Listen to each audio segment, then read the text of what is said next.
Welcome to You Don't Know Vietnam, the show that demystifies Vietnam for global audiences by talking to the creatives, trendsetters and business owners who are taking on the market. Vietnam isn't all rice paddies and buffaloes, you know, as you're about to find out.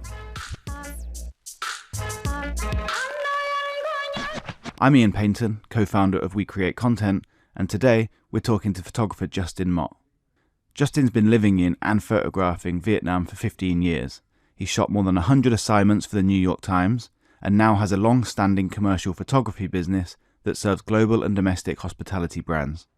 His personal projects on Vietnam and endangered wildlife are worth checking out too. Today, he talks about why he chose to make Vietnam home, the changing tastes of commercial clients here, and what he's most excited about for Vietnam's future. Without further ado, let's get into this one.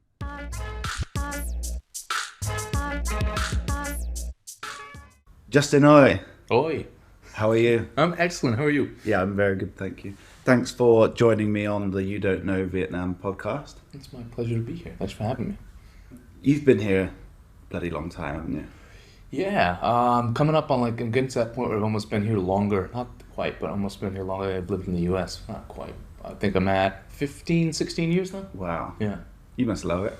Love it. Absolutely love it. Nothing's really changed since I first moved here as far as my passion and love for the country, and as far as, being a photographer is my visually loving it. I still visually love it. Yeah. Like anywhere, you have your little quirks, but I love it. You've got a tattoo on your arm. I do, yeah. I've got a lot of tattoos on my arm, but I've got one with Vietnam and also with the politically correct, but I've got with the Spratly Islands on there as well. Important. Absolutely.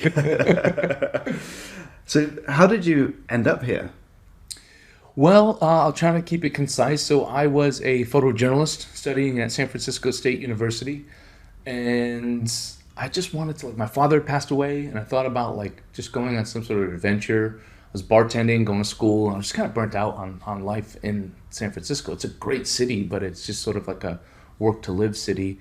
And I didn't find myself inspired with my camera so much. So I took a trip kind of as not a proper backpacker, but more like a traveler, with a camera. I think I was a little bit 10% backpacker, 90% photographer. And I came out to Cambodia for a workshop that I was a participant in, and then traveled throughout Vietnam, and I was just in love through my camera. I was like, this is amazing. Everything I was pointing my camera at I was excited to shoot, and I just wanted to shoot more. And then I went back to San Francisco for a couple months and found myself drawn back here. And then it was just sort of okay, what am I doing? Why am I living in San Francisco? Let's pack up. I didn't graduate. I didn't need to for my career as a photojournalist. I just sort of packed up my stuff and said, I'm going to move to Vietnam.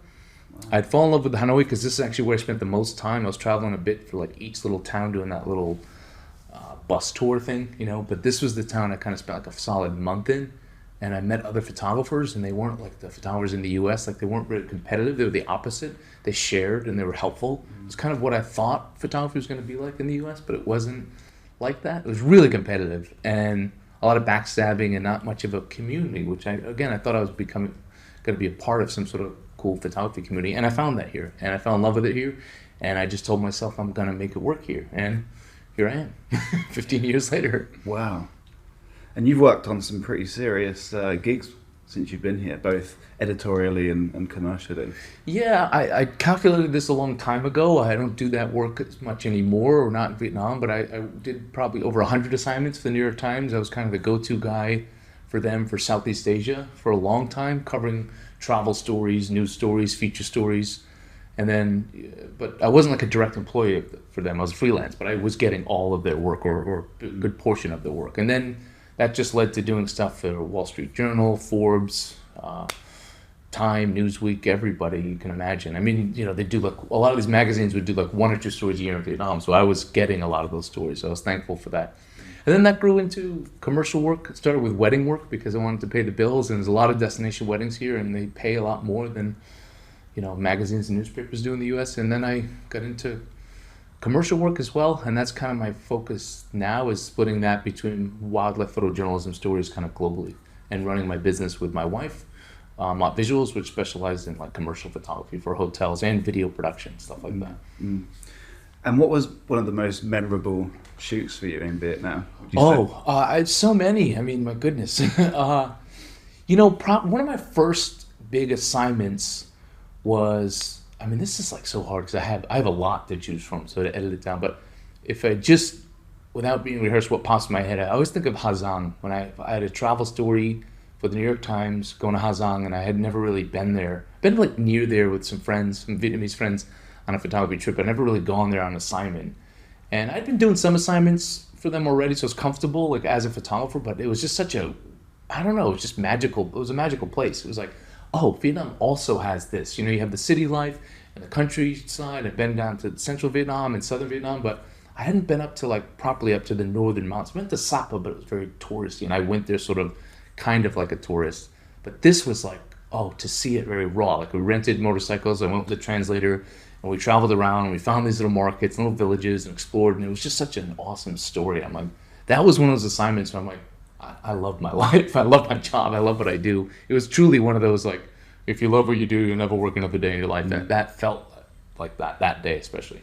And that was back when Hazang was Vietnam's best kept secret. Yeah, it was very raw. So the New York Times is always quite good at that, of being on top of these things. But yeah, we're traveling on buses up there, and the bus to get up there, and then we took a local bus, and I just remember like a chicken right next to me on one of those buses, and just like everywhere I turned my camera, it was like one of the hardest stories I had to ever edit to send to my editor, because I can't send everything. You have to narrow it down to like 50 or 100 pictures, and it was so hard for me to do that. I mean, retrospect, they probably weren't all that great, but I thought so at the time. Like, oh my God, this is, because the place was great. It was magical, and it just sort of reinforced like how much there is to see here, and how special and how different this country is from north to south.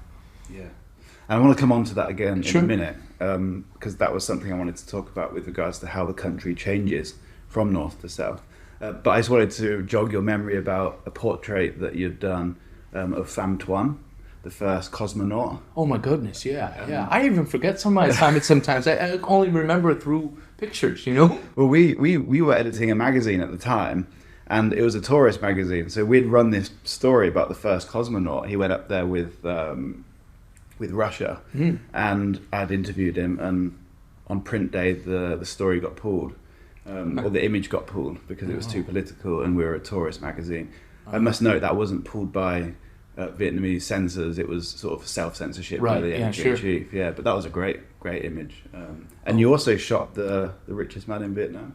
I have, yeah. So the first story about the cosmonaut, that was amazing, and I'm always trying to like, my thing, and I think why I was getting hired was because like I always want to push it, push boundaries, and I was also naive to just think like people would, if I had so much enthusiasm and excitement about what I did, they would too. It wasn't always the case, but it did help, and I always found Vietnamese people very welcoming, and even people in these high positions of power, if I was like soft enough and nice enough and enthusiastic enough about it, they would be too, and a lot of times they were. Like, so for him, we went to a place where there was like a fighter jet there, because he was also a fighter pilot, and so I was like, we're gonna light this and do it, and we did it, and it was great, and I got more time than I was supposed to have. And the same thing with Vietnam's first billionaire. I'm gonna butcher it. Pham Nhat Vuong, did I say his name? I'm terrible at that, but I was supposed to have 15 minutes with him for a Forbes billionaire issue, and they cover billionaires all around the world, and this was Vietnam's first billionaire, and it could have been, depending on the success of my shoot, it could be like this little headshot they use, or it could be like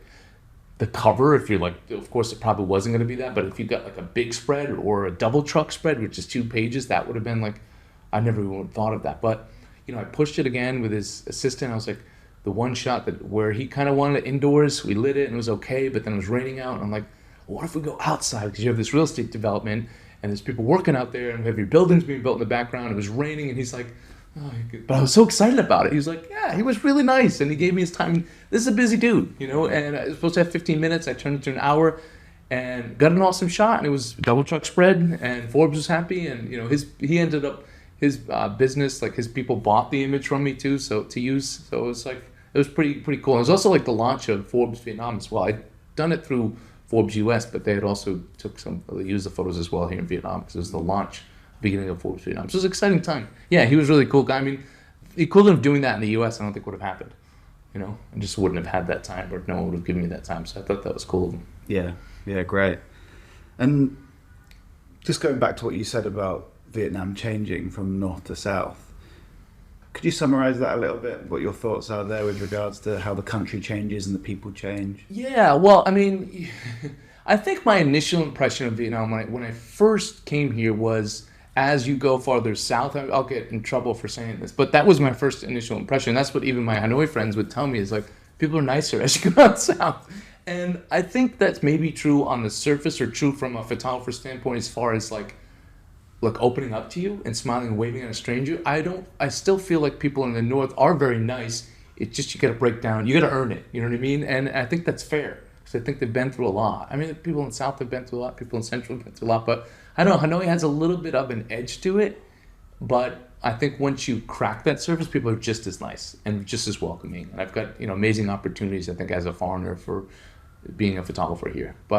And as far as the landscape goes, it's just so different, I mean, you start up north with the beautiful mountains up there, and just the temperature, you can go in the winter time and actually have cool weather, and the same with Hanoi with its sort of four seasons, kind of.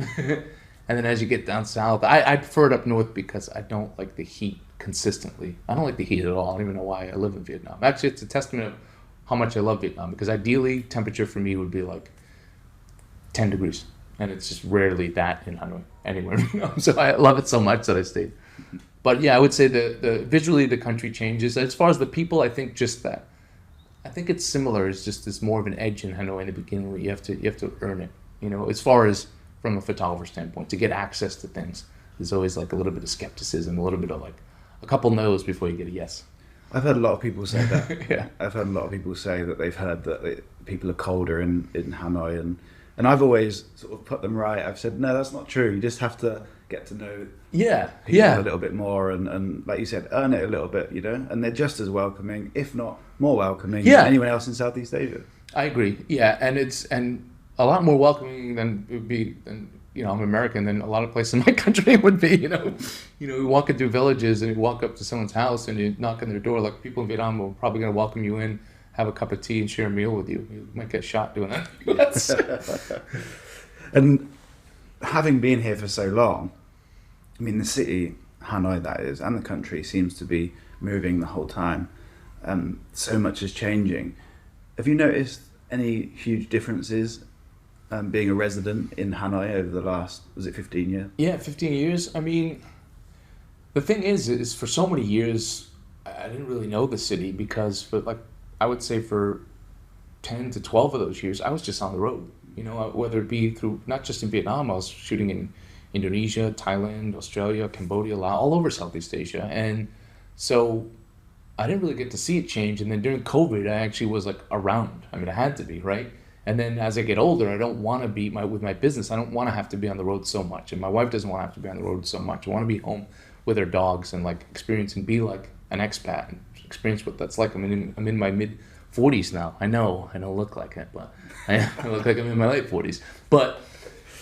But so, to be able to, as things opened up again, to re-explore, it's oh, wow, there used to kind of be, one of everything in Hanoi, one good sushi place, one good cocktail bar. Now there's, the younger generation has come in and they're building the scene. You see tons of cool, cocktail bars, tons of cool different fusion restaurants. There's, all sorts of different things. There's all sorts of different options. It's much more modern, which is great. I like that in a lot of ways. But I also love the charm of Hanoi. I don't want it to lose the street sort of culture, even though as a vegetarian I don't really get to enjoy a lot of street food like a lot of other people would, and I don't have that connection with Vietnam. I never will, just not eating meat, but I'd still enjoy it from a visual standpoint, photographing it and being around, and even smelling it, even though I'm not a meat person, just used to those smells of the broths and the the grittiness of the streets and things like that. I like that about it. I hope it doesn't lose its charm. I don't think it will anytime soon, but you never know. Do you think it's striking a balance right now between modernity and its historical charm? Yeah, I think right now is a good balance. I think people would argue it's not. I think a lot of people a lot of expats want. That's why they came here and stayed here. They like that charm. But I think for a lot of young Vietnamese, they've lived abroad. They're taking the best and trying to preserve the best of what's here, and I think they're doing a good job with that. And a lot of construction, which is kind of rough on noise pollution, things like that. But that's what can you expect for any country growing as fast as Vietnam's growing. You can't really criticize growth. But I do think there's a new generation sort of building a modern Vietnam, modern Hanoi, and I like what I'm seeing so far. How far behind Ho Chi Minh City would you say that is? Would you say that's already happening in Ho Chi Minh City? Yeah, I would. I would say for a while, I'd work down there a lot. And it would be like, oh, they always had like 5 of the things we had one of, or they like, let's take craft beer, something that we're going to go do afterwards is have a craft beer. And, that was like a thing I remember. It was always like 2 years behind or a year behind. Like I remember Pasteur Beer opened up and it was like, oh, it's a like craft beer place in Ho Chi Minh City. When are we going to get one up here? And it took like another year or 2. And that's sort of been happening. But now I don't think it's like that anymore. I don't think it needs to start there and then end up here. I think Hanoi does have a charm for younger people now. A lot of kids that did study abroad are kind of coming back and planting their roots here. I think the only thing that can knock about Hanoi is just the pollution, It's rough. I'm a cyclist, and I mean, it's a great thing. So I'm really into cycling, and it's great cycling. You wouldn't think of it that way, but just 30 minutes out my door, and I could be in the countryside heading towards Ba Vi, and it's actually like roads aren't so crazy, and you get like sometimes can be fresh air. But as a cyclist, you also have to look at like the AQI and say, pretty terrible numbers comparative to other parts of the world. So I don't know what can be done about that. I just hope something is done about it. And with regards to your business, have you found any challenges with doing business in Vietnam? Yeah, I mean, anytime you're a foreigner, anytime you're from one country and move to another country, you're going to have different business culture and you're going to have different ways of doing business. I would say things have changed drastically from where I first started. I mean, I almost gave up on commercial work in Vietnam when I first moved here because things were so different, it was very cutthroat and a lot of like contracts weren't honored so much. Not everyone, but a lot of times they weren't. That was something I never worried about in the U.S. Payments weren't made in time. Just professionalism, like within the industry that I was in, wasn't there. And it was like, I was kind of like, screw this. Like, I don't want to deal with chasing my money, like a happy client, and then still doesn't want to pay me or making up an excuse not to pay me. I mean, the things that I heard, my goodness, like, or our accountant's away for a month. Like, what? Whose business? They're like huge businesses in your account.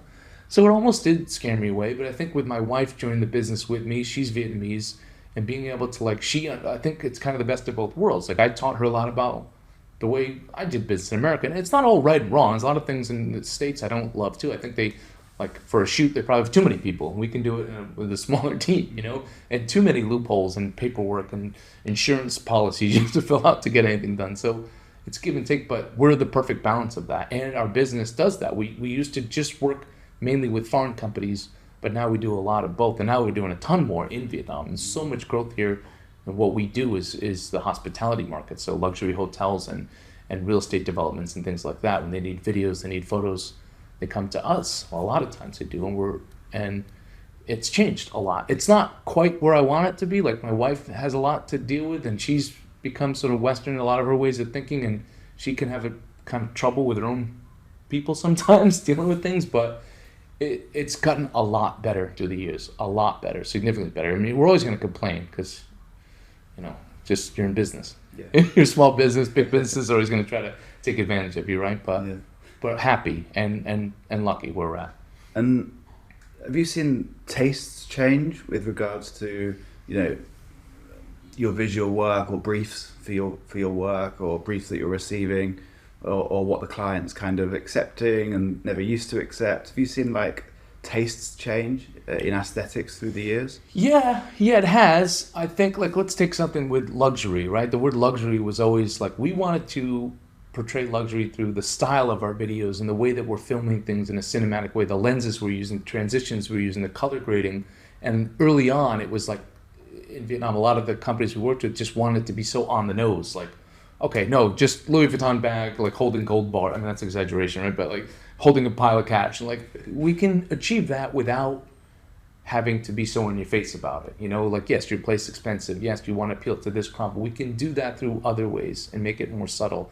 And I think that still exists. We still get clients that like, oh, we have to talk them out of it. But I guess the difference is now is they're willing to be talked out of it. And we're more confident than we've ever been because we kind of like, when I wasn't so confident, I let a lot of people behind my camera and looking at things and having a say in things. But I'm quite confident now. We're quite confident in what we do, that I've gotten to the point where it's like, you hired us, you trust us. And the stuff on our website, this is how we achieve that. If you want that, this is what we're going to do. It doesn't mean they can't have a say. But, when they start to chime in on things like, what lens we should be using. I'm like, oh, come on, like that's what I do. That's what I do well. That's why you hired me. So let me do that. And that trust has gotten a lot better, and the communication has gotten a lot better too. But yes, tastes have changed, and the place that they haven't, I think people are more open for discussion about that, and we're more. It's partially on us too, because we're more confident in saying like we think this is good for what you want to achieve. You know.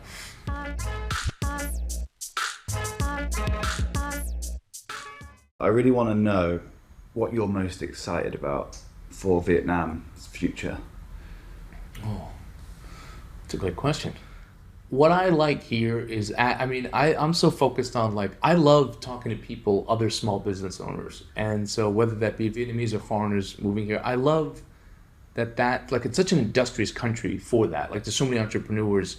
And I've always thought of Ho Chi Minh City as that city, but Hanoi is becoming that city as well. So I'm excited for the young generation to get into this stuff. And I'm excited because I get to benefit from it with these great restaurants and bars that are opening up, and just things like, even like cycling clubs and yoga. Like, there's a whole, like, people are really into fitness here, and there's like all this stuff that I thought you could only get, like all the stuff that I used to miss about San Francisco. I mean, there's a lot I didn't like about it there, but that stuff is now available here. And so I'm excited for the young generation to see how they shape this country. I mean, all these different small business owners, these entrepreneurs doing interesting things. It's not all run by giant corporations, you know, and it's fun to watch them grow, and it's fun to see that happen. And for photography, I mean, I'm just excited to see people more interested in visual storytelling here.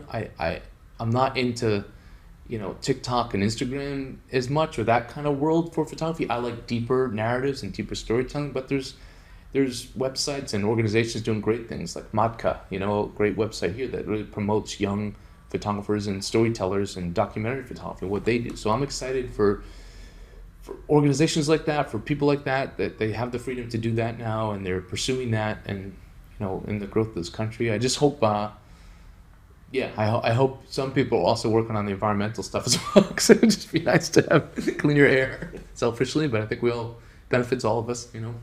But I don't have any solutions for that. I'm not blaming anyone. I don't know what the solutions are. It's a tricky one, isn't it? Yeah. And you're pretty set up here. You've got your house. We're in your studio apartment right now. You're not going anywhere. No plans to, but you know, I'm a very whimsical person, and my wife's pretty open too, and we can kind of work from wherever. So, you know, who knows? Like, we've all romanticized about living in Europe for a couple months a year, and running our business from abroad just a few months a year during the hot weather. I'm getting kind of sick of like the middle of summer. But overall, love it here. No intentions to leave anytime soon, and happy here. Yeah, we're set up. We don't have kids, but we got our dogs. We got our life here. Like, I'm actually like living like a normal person now. I never thought I would say that. I wanted that, but I love it. I really like it. I'm in a routine right now for the first time in about 15 years, and I love it because I think I've sort of re-fallen in love with Hanoi. What do you think was the change that happened there? COVID. You know, COVID was a huge negative for a lot of people, but our business survived. We were very lucky, and we worked really hard about other revenue streams and setting up YouTube and you know, working. Vietnam thrived through COVID too, compared to other countries. So it was still open. We were still able to execute a bunch of shoots. But it just kind of made me like slow down a bit. I was just running like, wow, like I was burnt out and I didn't know it. COVID it was like a big wake up call. You know, I was like, oh, you earned this. Relax a little bit. You know, like, yeah, stressful for money and stuff like that, but like, what's important in life? You know, I want to take my dogs for a walk. I want to get back into exercise, and I fell in love with cycling, and that's something I didn't even have the time to know that was a thing here that I could do. You know what I mean? So to like have days where I'm like, oh, I want to join this yoga class, or I want to join a cycling club, or I want to like try this kind of food and see what that's like, or there's like now vegan restaurants all over the place. It's like all that is now existing. Like it all just like sprouted up. You know, all these people with all these ideas, all these things were born from COVID. I think we'll look back one day. I mean, art and a lot of different things, but just here in Vietnam, like we'll look back like, oh, this all happened. A lot of cool things happened during COVID. A lot of horrible things happened too, but I think overall we did pretty well. You know, because Vietnam has a huge sense of